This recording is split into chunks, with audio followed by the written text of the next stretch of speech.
this meeting to order.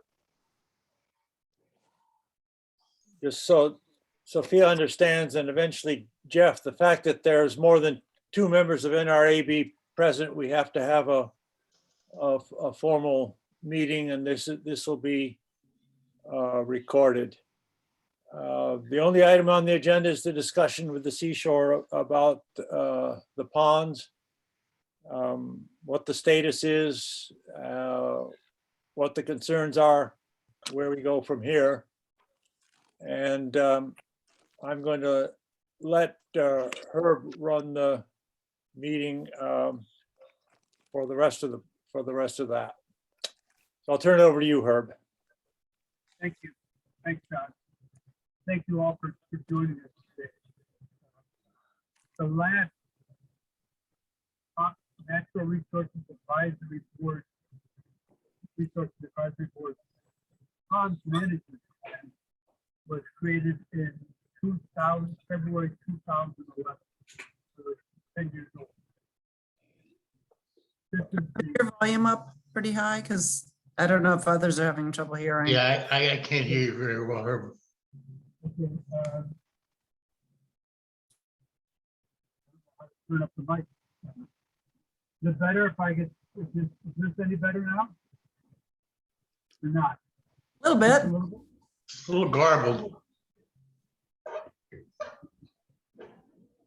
I've not had this problem before. I don't find a mic setting on my computer. Does anybody know where it would be? On a You Mac? could always try dialing in.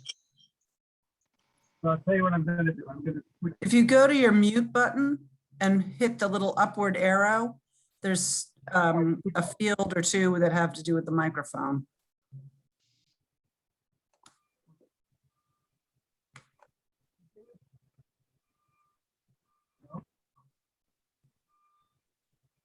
I'm sorry, which one again, Laura? So if you go to mute, there's a little up arrow. Click on the up arrow, and then it comes up, and you can just hit test speaker and microphone, or Okay. on my computer too. I don't know what you're working from. I'm going to switch. Usually there's a separate button just down in your right hand corner that has a speaker on it too, that if you click on that, you can increase. Let me try this out.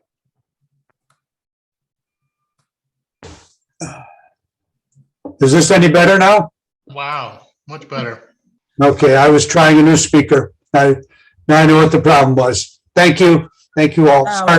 good, it works. Let's get back to this. We were at the last ponds management report was 2011. Laura and I have been tasked within the Natural Resources Advisory Board for leading the effort to now formulate a new plan after 10 years. And this is our first step. The logical first step was to turn to the seashore, which has been monitoring the ponds over this whole time, and try to start with a sense of an idea of the status of the ponds. And that led us to today's meeting and led us to the questions of to put to the seashore and basically in the form of Sophia today is what is their view of the status of the ponds? So three questions. What are the status of the ponds? And then what are the concerns? And what are there any plans to address those concerns? But if we could parse out the first one, and that is this current status of the ponds in Wellfleet. The sub-question in that to Sophia would be, which ponds are the seashore monitoring now and for what? So can I put that to you as the first question, Sophia? Yes. So I would say in general, the status of Wellfleet ponds in comparison to the region, to the Cape Cod region, and even the Outer Cape region, is that their status is quite good compared to the region. So in general, we don't find that we have major water quality issues in our ponds compared to the region. That being said, we do know that we have some changes taking place in recent years, and we have that we are, I guess I'm sort of, that question kind of melds into the next question a little bit that way, that we are learning more about and wanting to pursue research into those questions. So I would say that in general, the ponds have been stable, pretty stable over the last couple of decades that we've been looking at data in most respects, but there are some vegetation changes as well as the occurrence of cyanobacteria blooms in Gull Pond in particular.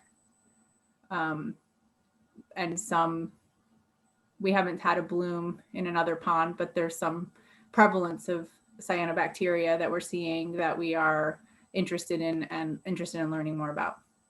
And that really is regionally, there's a regional interest in learning more about what's going on with that as those blooms are increasing regionally.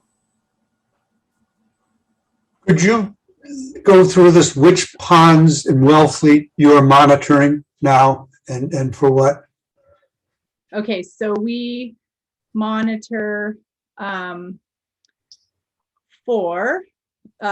so we do a suite of instrument measurements, so temperature, dissolved oxygen, pH.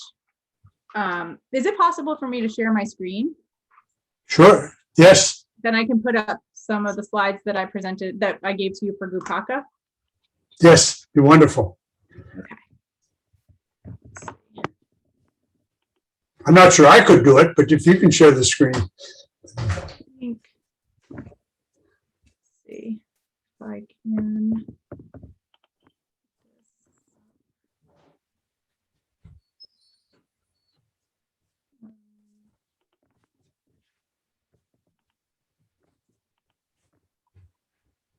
And There we go. see my Yeah, you screen? got it. Yeah. Okay, I'm going to scroll down to this question, to answer this question. So we have had a long-term monitoring program in the ponds that I think all of you are aware of, that was started in the 1970s. It became more rigorous in the 80s. And the goals of that monitoring program are to assess the trends in water quality and trophic status and understand the processes that are taking place in the ponds. Initially, that protocol did not consider climate change or any of the things that we now are concerned about. So those are updates that we are making to the protocol that was in place for all these years. But it essentially, we do about 10 months of field work from March to December. In some ponds, it's more like March to late September. And we sample 10 ponds in Wellfleet and Furrow bi-weekly during that period. And then we have another set of 10 ponds that we sample seasonally, just once in the spring, once in the summer, and once in the fall. And in these ponds, we sample for temperature, dissolved oxygen, pH, light transmission, nutrients, the phytoplankton biomass. I know there's some stuff that isn't on this list, but that's essentially conductivity. These are those are kind of extra things to general water quality. And so in Wellfleet, the 10 ponds that get sampled, the ponds that get sampled bi-weekly are Great Pond, Gull Pond, Herring, Duck, Dyer, Spectacle. Those are the ones, 6 of them that get sampled bi-weekly across the season. And then in addition to those, we have a whole set that we sample seasonally, including Higgins, Williams, the ponds adjacent to Great Pond, Turtle Pond, Southeast and Northeast ponds, Kinnicum Pond, by Spectacle Pond. I think those are the only ones in Wellfleet. And then we have Slough Pond and Horse Leech, Round Pond, kind of on the border of North Wellfleet into Truro. Sophia, you didn't mention Long Pond. Where does that? Oh, sorry, Long Pond. That's one of the one we do bi-weekly. Sorry about that. Definitely Long Pond. Sorry, Laura. Or wouldn't let that go. I was gonna ask, but I thought, I see you people here. We actually, seasonally, we sample in 2 locations in Long Pond. We sample the both basins of Long Pond seasonally and the main basin by the public beach bi-weekly. Okay. The over the years, a couple times, you have provided me that the seashore has provided me with my Gupaka hat with database, either downloads of the data and databases, or even printouts. Is there a way that we on the board can get into the databases that you collect? So we are in the midst of a multi-year project right now to ensure that the data in the database has been quality checked. Mhm. And so we're going through quality checking the long-term data in the database so that we can make it publicly available. And our goal for having that done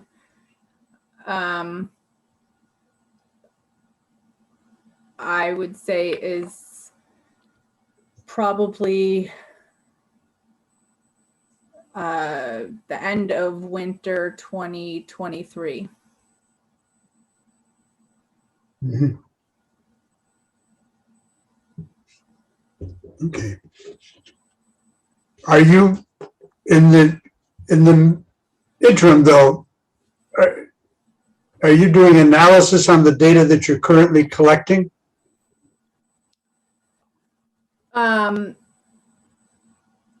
We may do some analysis at the end of this season on a small set of data that we have thoroughly quality checked.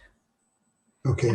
And then on top of that goal of having this longer term data set checked so that it can be made publicly available, we also are hoping, although we had applied for some funding to do this, and our funding, we did not get the funding.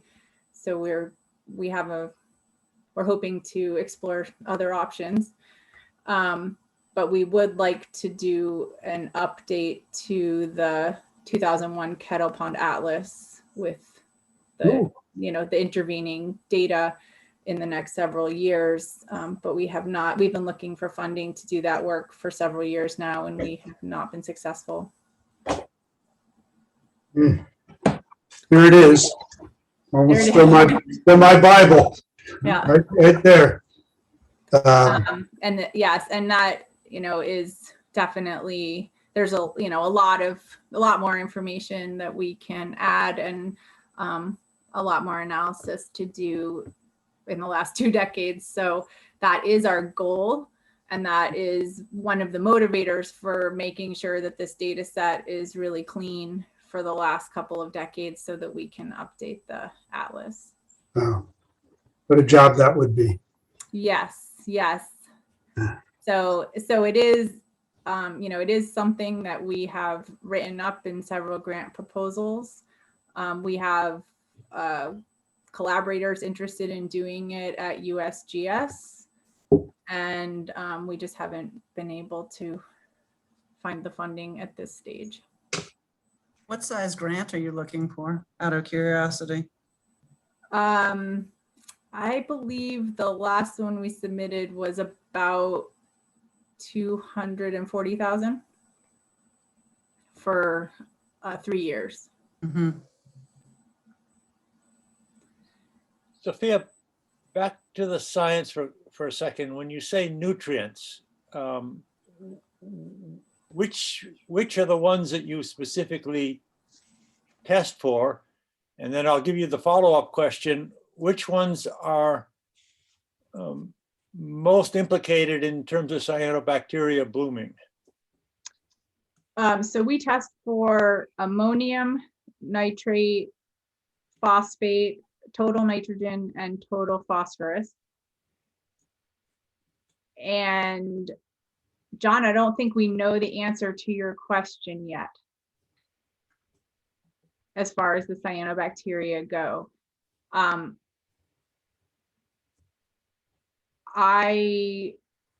We are working right now on the understanding that in some ponds, it's not a nutrient stimulated event. It's more of a temperature stimulated event. Because of the prevalence of cyanobacteria blooms in very undeveloped ponds, such as Cliff Pond in Nickerson State Park and Gull Pond here in the seashore. Those are ponds that we generally don't associate with high nutrient loading. Down Cape, there are heavily nutrient loaded systems that are experiencing intense blooms, thick scums for longer periods of time. Those areas do seem to be a combination of temperature and nutrients, but we don't believe out here that nutrients are playing a large role.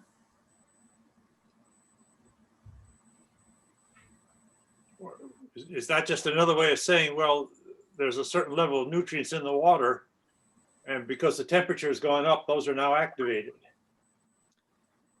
We think that it's more that the temperature regimes are temperature actually, and the recovery from the acidification from acid rain have led to a shift in the plankton communities that's allowing cyanobacteria to dominate. Interesting, but not good. Right, because it does mean what are your control possibilities? If you, we do know that nutrients will make it worse. Sure. So controlling nutrients is still a primary goal in the ponds for a lot of reasons, including cyanobacteria blooms. But can we keep them out by controlling nutrients? We don't believe that's the case.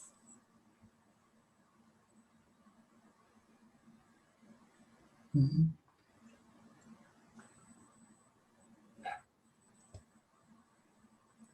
Fortunately, we have not, even though the waters were extremely warm this year, we have not had any blooms. In Wellfleet. In Wellfleet. Yes. Yeah, we haven't had any. Yep. Sophia, did the temperature change much over the summer though? Because with all the rain, it's felt at the end of the summer like it did in June. In the pond.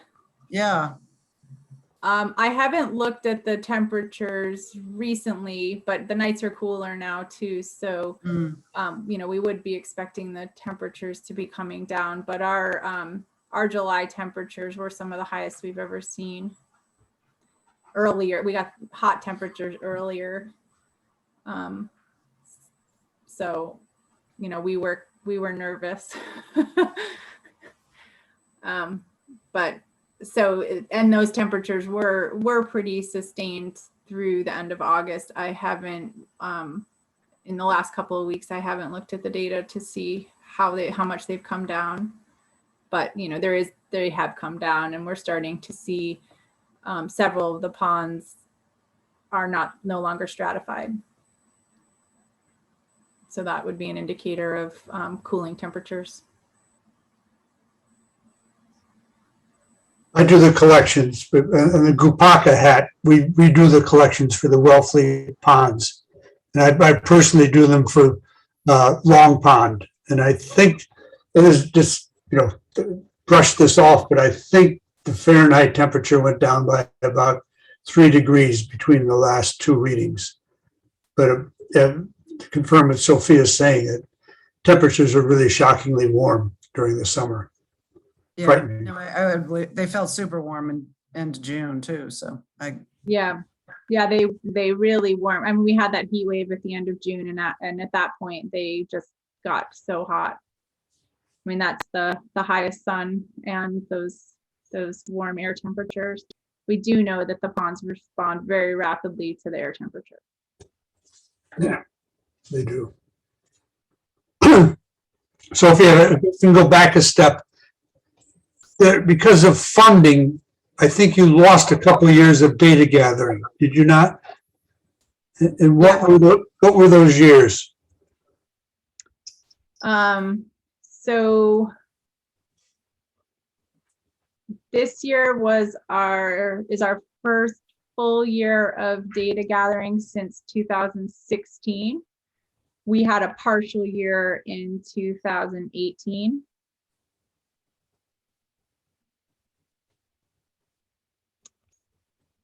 And we had no data gathering in 2017 or 18. I mean, sorry, or 19 or 20. I was certainly happy to seem to have your funding back for it. Yes, we are. Yes, and we have gotten some funding to focus on a few ponds over the next. I think we have 2 or 3 years of funding. So we do plan to monitor ponds for the next several years, and we are looking for part of the funding. The grant proposal that we had put together was to actually look at how frequently we need to be monitoring to capture change, because it is expensive to monitor at this level. And it's not necessarily something that's long-term sustainable to do every year, or necessary to do every year at the intensity that we've been doing it, given our long history of data. So that's something that we want to be looking at, is how much information do we want to be gathering to measure change, and in what parameters do we need to be measuring biweekly or monthly or seasonally. So that's something that we really want to be looking into, is can we do it on a less intensive level every year and do it more intensively on a less frequent basis. And that way it's more sustainable financially to continue. Or do we see what options we have for bringing in help from citizen scientists or other options? So that's something that Jeff and I are spending time working out, but there's a lot of analysis, scientific analysis that has to go into answering that question. What we haven't, Getting the data cleaned up. sounds like quite a task. What we haven't discussed yet is the status on invasive plants around the ponds. I don't know if this falls directly in your aquatic lap, or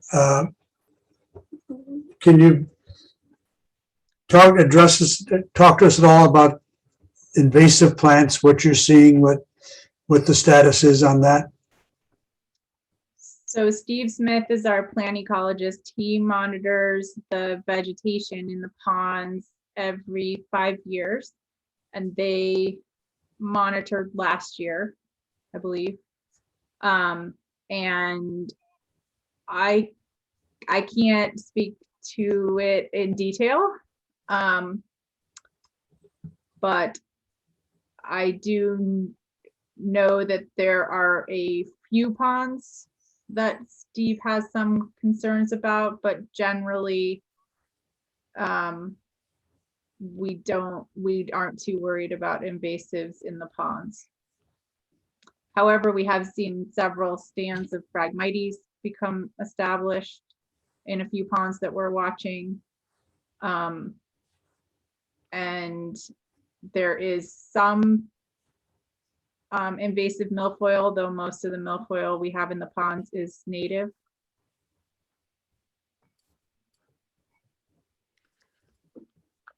You know, I asked that because our antenna here in the Gull Pond area is up because of the Phragmites in Williams ponds. Yes, and we have Phragmites, a stand of Phragmites in Gull Pond, a couple houses north of yours. That is Phragmites. we're aware of.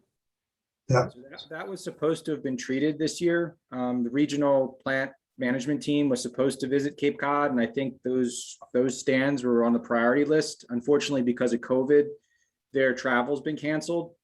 So I don't believe that they will be visiting in 2021. But I believe that the stands you're referring to were on the target list for them to treat this year. This is Barbara. I just want to get back to the cyanobacteria. The town is actually paying APCC to monitor all ponds that are used for which the town has landings, Long Pond, Gull Pond, and some of those ponds. So are you folks coordinating with APCC so that you don't have to do that if they're doing it? It seems redundant if we have two groups doing it. We don't do it. We sample for APCC, deliver the samples to them. Okay. And I believe that's what Gupaka is doing as well. Okay, thank you for clarifying. Because the town is paying for that service. Yeah. Yes, we monitor 8 ponds, 9 locations. 2 on Gull Pond, 1 on Herring, Williams, and Higgins, and Long Pond, Great Pond, Dyer, and Duck. We do it from the shoreline. Sophia, I believe your crew does it from the middle of the pond. Correct. And that's the middle of the pond sampling by APCC is currently just in Herring Pond. Just in Herring Pond, okay. Yeah. And we do it every other week, every other Thursday. Okay. Yeah, and we do it every other week, Monday, Tuesday.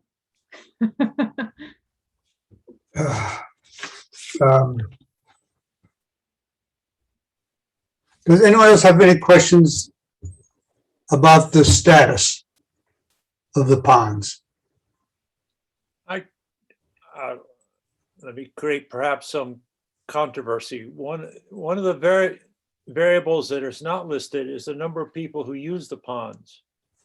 And some ponds is either because of houses around the pond or at the beaches get a lot more use than other ponds. Do you see any correlation between pond usage and the risk of blooms?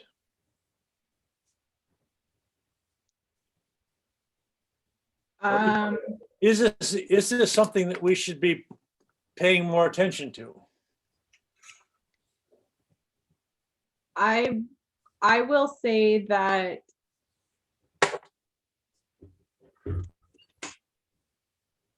the usage is causing substantial pond shoreline damage. In these low water years, I would say the damage has sort of been a little less than the mid water years where there is not a lot of sand available for people to spread out. I think that the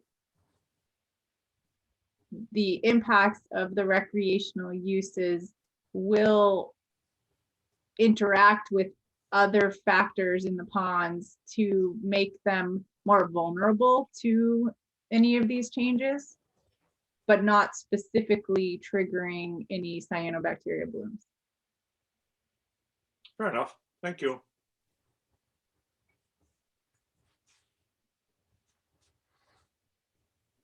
You can, we drill a little deeper on any specific concerns that you have. I think probably mostly related to our realization that climate change is happening now. And specifically, what is your, could you express your concern about increased temperature, both current and, that's very much, is what very much on my mind. And that really does seem to be happening. Something we thought was going to happen many years out is happening now. Could you address the rising temperatures and any other specific concerns you might have? Yes, so about, I would say 10 or 15 years ago, the data in the ponds really started reflecting those increases in temperatures that we have been seeing. We took a look at temperatures measured locally over the past 40 or 50 years, and there's a slight increase in temperatures, but the main thing that we found was that the nighttime temperatures, particularly in the fall, are warmer than they have been. Although there are some, warm, seemingly warm summers, we have had summers that had as many heat waves as we had this year in the 90s and in the 80s. So those things have been happening, those kind of anomalous years. So those, although they seem warmer, they may not end up in an overall warmer situation from a climate change point of view. But one of the things that has been very clear is that fall nights are warmer, which means that cooling that we see in the fall isn't happening as quickly or effectively for the ponds. So they're staying in their, quote, summer state into the fall season, which is a stressful state for the ponds to be in longer term. And so that's something that our data are showing, is that they are staying in this stratified summer state longer than they had in the past. We do, with this analysis that we hope to do, we hope to really quantify how much longer and think about what those, based on that length, what are the potential impacts of that.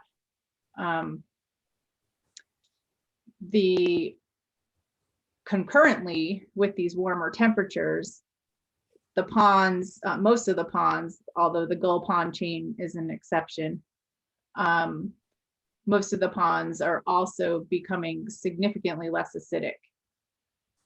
So most of the ponds in Wellfleet have increased their pH nearly 2 pH points in that same period of time. So between the warming temperatures and the significantly less acidic environment, we think that there are major biological and chemical changes happening. Unfortunately, we do not have a good inventory of, say, the plankton in our ponds. We were fortunate to receive funding to start a project this year where we began an inventory in several of the ponds of the plankton, and we'll have a kind of a baseline starting now of what those communities look like as they may change into the future, though we know that they've already been changing qualitatively without real data to support it. But there's just with the cyanobacteria blooms, as well as just knowing the conditions would support different species and community composition of plankton. And so the impact of changes in the plankton communities on the whole system should be significant. But we don't understand as much as we wish we knew right now, based on not having the baseline information decades ago. Though there's some information that there is some information that we can compare our new plankton inventories to in the past, but we don't anticipate that it's going to provide a groundbreaking discovery. But we do hope that this information that we're gathering today will help us understand things better in 5 or 10 years. Sophia, any thought as to why the Gull Ponds system is not susceptible to changes in pH as the other ponds are? Is it just it's a much bigger volume? It's connected directly to the harbor? Whatever. I think, is John still on here? I think he should answer. I think that it has something to do with a combination of the geology of this area and its connectivity. And I also think that there's a potential that the herring, there's a role of herring in that, but the pH of the Gull Pond chain is very close to 7, and the other ponds are closer to 5. So it's a really big difference. I can say something about that. It's always been thus, and the best explanation I've heard from the hydrologists and limnologists who I've talked to over the years is that their best guess is that it's the geologic setting, the hydrogeologic setting. Gull Pond and all 4 of the ponds of the Gull Point chain have a bigger contributing area to pick up buffering substances to raise the pH. By the way, Sophia, you mentioned herring. We had a very good count this year. The estimate was 32,000 during the daytime, which is one of our higher numbers. I guess the one thing that's on our mind now, and I've talked to Ethan Esty about this, is whether there's enough water in the sluiceway for the young of the year to get out again. And I know this is something that the seashore is also concerned about. Well, the good news is that we got 5 inches of rain last week, and a big storm before that. So the ponds, actually, the water levels in the ponds are looking more normal right now, and the sluiceway has water, and I believe that all the ponds have good connectivity at the moment, and there are herring moving through. Good, thank you. I just want to add, I paddled my canoe from Gull to Higgins yesterday for the first time in memory, that I could actually, without getting out, I could paddle through that through the sluice. So it's remarkably higher. Did you see the herring going through? No, I didn't. Oh, I was just time of day. I didn't see them. You didn't mention mercury at all. Do you have an idea of what the status of mercury is in Gull and other ponds? so I don't have in front of me the specifics pond by pond, but all of the ponds have concerning levels of mercury. And many of the ponds, there's a complete no consumption or like advisory on consuming fish caught from the ponds due to the mercury. So the mercury is something that is a contamination legacy. It's not currently being deposited in high levels. And it's something that the nature of the pond sediment chemistry basically allows it to persist there. I hate to say the word, but forever. And so it's something that is a problem in most ponds of the Northeast due to contamination from much farther away than here.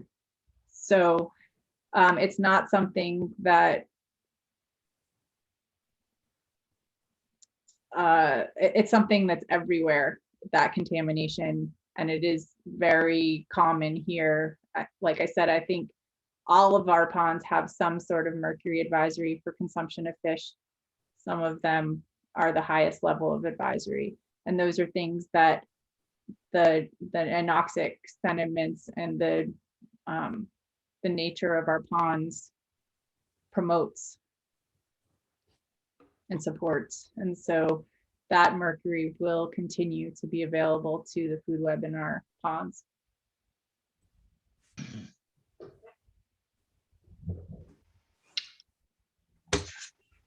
John mentioned herring just now. I'm not aware of any monitoring or analysis of other aquatic life in the ponds. Fish counts, amphibian, frogs.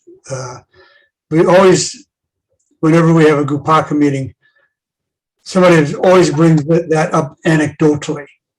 More or fewer frogs, seeing more or fewer fish, snakes, water snakes.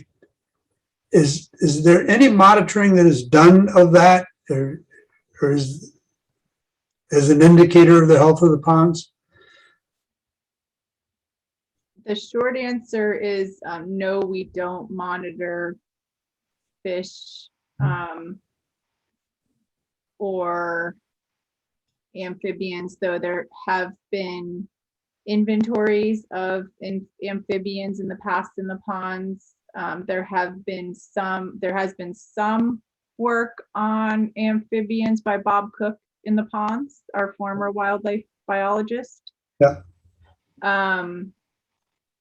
And they did that mainly by looking at the egg masses and by doing listening to frog calls, amphibian calls. So we had calling surveys. They would go out at night and listen for the different species. And so there is some data on who's in what ponds. I'm not aware of any reptile surveys. I do know that I saw a ton of water snakes in Higgins Pond this spring. All right. That's More than I've ever seen. Cynthia, could I follow up on the fish as long as we're there? Has there been any thought of reevaluating? I mean, I'm thinking mostly of Gull Pond, which is stocked. I believe it's still stocked with trout every year. And I'm wondering what the long-term, assuming that the waters are warming, if there should be some kind of rethinking about what is stocked. And, if there's a way to take an inventory about the holdover fish that are there now. Has any thought been given to that? So we obviously are not the ones stocking. And so the state stocks Gull Pond. I think that's the only pond in Wellfleet that they stock. I think you're right. We have been working with the state to get better data on what they've stocked. Historically, we didn't have that information of what they put in the pond. As they have jurisdiction to do those activities. We definitely are interested in how the fish communities in the ponds are doing, and what the role of trout versus bass versus all the other smaller fish that live in the pond, how they're all surviving, especially considering the potential longer stratification and impacts on their habitat and their food. In a lot of other locations, they use the plankton communities as a proxy for how the fish are doing, because the fish exert control over those species because they're feeding on them. And that's also just not information that we have to understand it.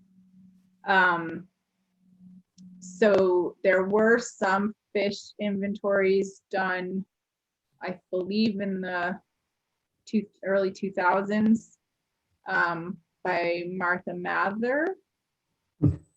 So we did have an inventory of some of the ponds back then. It isn't something that we're prioritizing in the next several years to repeat, but it is something that we know is relevant to the whole condition of the ponds. Okay, thank you. So you would be aware if there was any fish kills or adverse, some issue with the fish that would be visual that you can see, but you're not studying it necessarily. Is that right? Right, and we have not observed anything alarming with the fish. Thank you.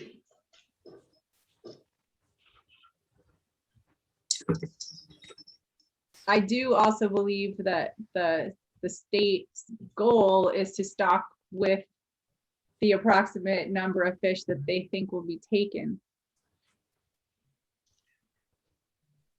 Right. That's how they manage the stocking. So based on the fishing load, they stock accordingly. And most of the fish that are taken by fishermen are the trout.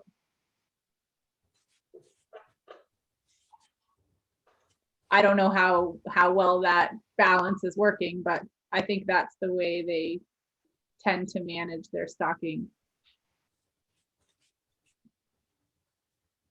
Yeah, other than, the occasional huge rainbow trout or brown trout that's taken out of there, which you don't hear about that often, I would think that's about what they're doing. It's put and take. They're putting them in, they're hoping that they get taken out. Yeah. And they're okay to take out just because they haven't lived there as long? Is that in terms of the mercury? That's the argument. That's the argument, is that if you catch a trout, it shouldn't have been in the system long enough to be contaminated with mercury. If you catch a huge trout, then you should think twice. But there aren't a lot of huge trout taken.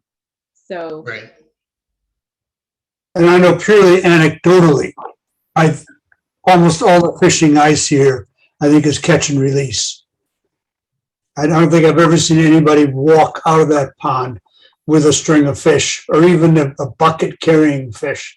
Yeah, I would agree with that. And so when you think about put and take, the question is, how many are actually being taken? Because I agree. I like, a lot of people enjoy fishing for them, but they just throw them all back.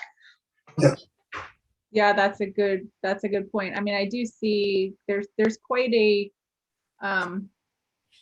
group of people, fishermen, who come in the spring from all over to fish here. For trout, yeah. I'll see them take trout, but Right. Maybe we put in the osprey take. right. True. Sophia, let me cycle back one last time to nutrients, because it seems to me that's the one variable that we have some control over. Has anyone done any studies to see at what level below ground level the major nutrient flow is? That is it coming in near ground flow? Is it 10 feet down, 100 feet down? If we started to think about how we could control the nutrient flow without throwing everybody off their property, what would be the starting point from that point of view? Well, you have to think about the size of the watersheds of the ponds. So like John was saying earlier, a pond like Gull Pond has a larger watershed. So the contributions of, say, wastewater nutrients to that watershed would come from larger distances away. So you would be getting contamination from any the whole groundwater contact with the pond, which is constant, as the ponds are, their water is almost completely replaced with, theoretically, with new groundwater a couple times a year. So I think that you really are looking at how many contributors there are on your watershed. As you get nearer to the pond, many of the ponds have groundwater springs coming in all around them. And, whether those springs are too shallow to be interacting with septic systems, I'm not sure. You don't have the problem, or what we have near the coast, where the groundwater is sitting on top of salt water. And so all of the nutrients from the groundwater phase are going in.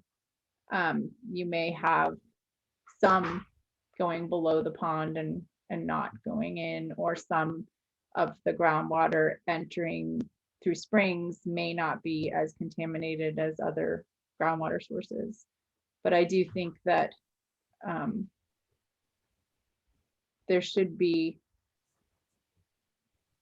plenty of contact with the groundwater coming from septic systems to most of the ponds. At what depth that's happening would be different around the ponds, depending on the topography. Okay, thank you. A follow-up on that, is there any sense of the degree of nutrient loading from runoff versus groundwater? Coming in, which, We consider runoff loading to be negligible.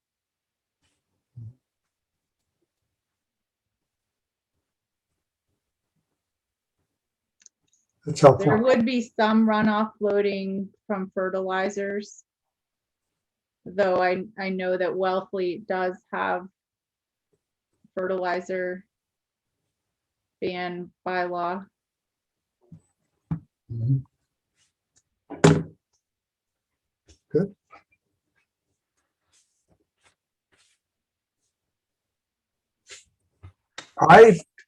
Does anyone else have questions? John, do you?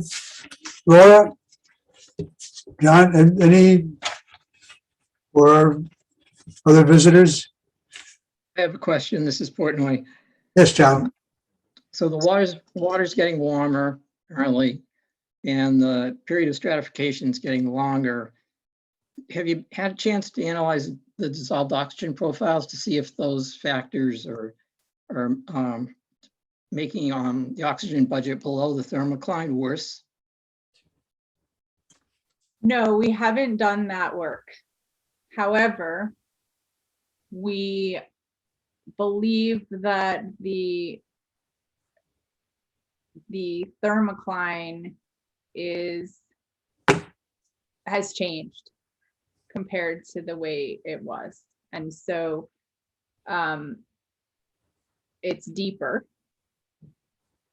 potentially than it was. And that hypoxic zone or the thermocline zone is wider, thicker. Thicker. Okay, so the hypolimnion is thicker. The hypolimnion is thicker. So that area tends to have some oxygen, but not necessarily as much as you would want. Yeah. Yeah, we used to observe zero, within a meter of the bottom in many of these ponds in the middle of summer. Yeah, I mean, I just sampled on a couple of churro ponds yesterday, and the dissolved oxygen layer on the bottom was still several meters. The hypoxic layer, anoxic layer down below 1 milligram per liter was several meters deep still.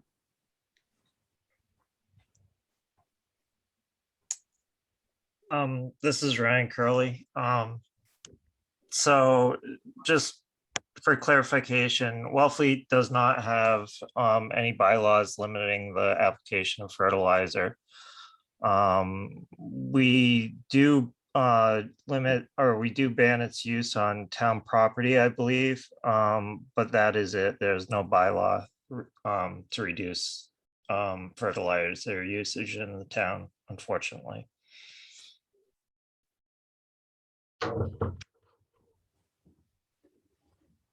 We had looked into that once in Kupaka, and just purely from memory, and we're told that that was state prerogative, not town.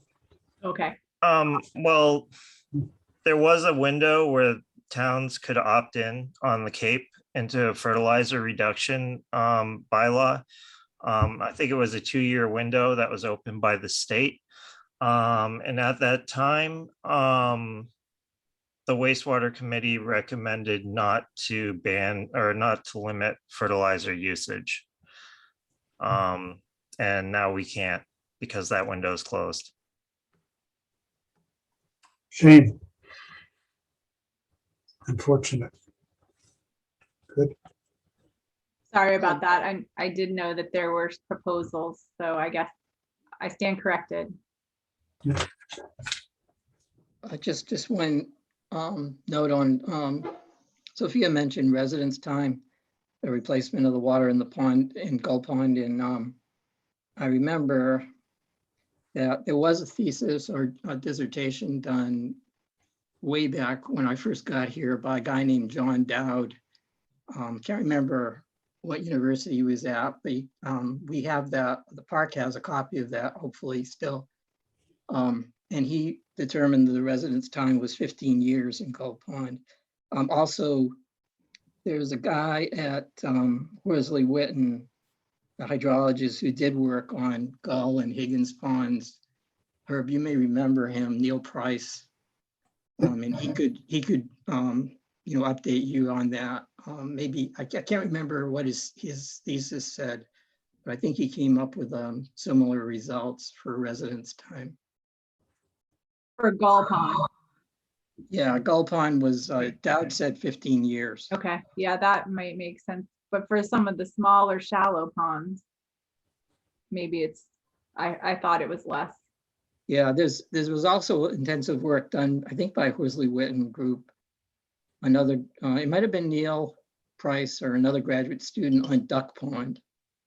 And that one turned out to be really interesting because unlike Gull Pond, where the groundwater flows in from one side and goes out the other side, their work showed that groundwater flows in all around Duck Pond. And then you have to wonder, well, where does it go? And the loss is straight up is evaporation. Interesting. Interesting. So one thing to kind of add on to what John is saying is that one thing that we have been becoming more and more and more aware of is that each pond is its own entity, and generalizing across all the ponds becomes quite difficult.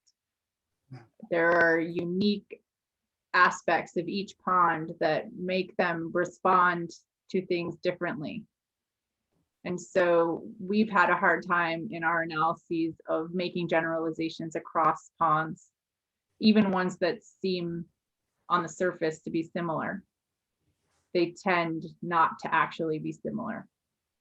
And so we've found that we have to really look at the data and history of a pond individually and not lump it with other ponds that are of similar size and depth. That never pans out, which has been a challenge will remain a challenge in approaching, say, a pond management plan to try and create some kind of one thing fits all situation for the ponds.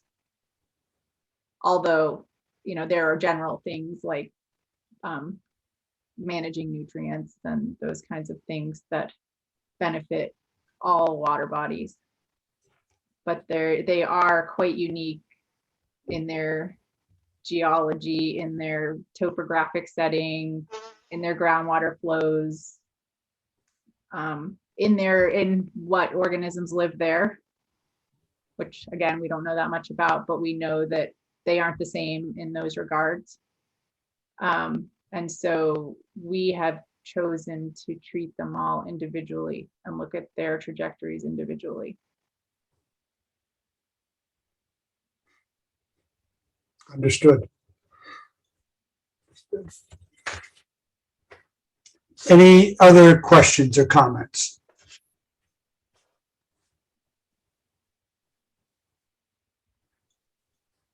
Have we missed anything? Doesn't sound like it. Sophia, I really want to thank you for this time and giving us so much is to start with. And Jeff, thank you very much for joining us in this meeting. I'll add that, my thanks to that. If when you're applying for grants, you would like some support, either from NRAB or from the town of Wellfleet, please let me know and we'll arrange to get that. I think we could write some fairly strong letters in support of your work. Yeah, I think we could. Good. John, I'll turn this, I'm sorry, go ahead, Jeff. Oh, no, I didn't have anything, just taking notes. What's your timeline and next steps for developing the plan? Oh, it's gonna, John, I think we're envisioning this taking a year. Laura, does that make sense to you? I would agree. Yeah, we're at the initial stages here. Yes, you're step one, Sophia. So I think, and we're not necessarily done with you, I hope. You'll allow that. I hope we can come back, because as we sift through this, we're certainly going to come up with some questions and we'll come back to. Yeah, well, I believe I reviewed and was involved in the first one, so I'm happy to continue to help you guys get the best product you can. Great. Thank you. I guess so. My one takeaway, dealing with ponds has not gotten easier in the past 10 years. I went back and read some of the language I used in the first ponds management plan. And I think it was way oversimplified. So those are the facts, but it doesn't make it easier to come up with an action plan. So that's going to take a certain amount of head scratching, so to speak. Yeah, and I guess I would leave you with that, the Wellfleet ponds really are in very good condition. Right. And so I would, there are always improvements to make, but the goal would be to keep them as good as they are in the face of all this change. Yes. Agreed. Okay, I Thank guess we're you ready to close the meeting. Thanks for everyone's participation. Lot to think about, lot to learn. Yep. Yep. Again, thank you so much, everybody. Sophia, Jeffrey especially, You're welcome. participating in it. Good. John, you going to officially end the meeting then? Meeting is adjourned. Good. Thank you. Thank you all. Thank you. Bye-bye.